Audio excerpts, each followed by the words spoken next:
और जब उनसे कहा जाता है कि जो कि अल्लाह ने नाजिल फरमाई है उसकी पैरवी करो, तो कहते हैं कि हम तो उसी की पैरवी करेंगे जिस पर हमने अपने बाप दादों को पाया।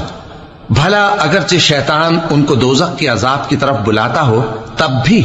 और जो शख्स अपने आप को अल्लाह का फर्मा बरदार कर दे और नेकूकार भी हो तो उसने मजबूत कड़ा थाम लिया और सब कामों का अंजाम अल्लाह ही की तरफ है।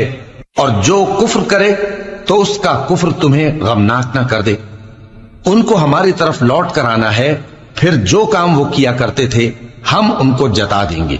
बेशक अल्लाह दिलों की बातों से भी वाकिफ है। हम उनको थोड़ा सा फायदा पहुंचाएंगे, फिर अजाब शदीद की तरफ मजबूर करके ले जाएंगे। और अगर तुम उनसे पूछो कि आसमानों और जमीन को किसने पैदा किया, तो बोल उठेंगे कि अल्लाह ने। कह दो कि अल्लाह का शुक्र है, लेकिन उनमें अक्सर समझ नहीं रखते।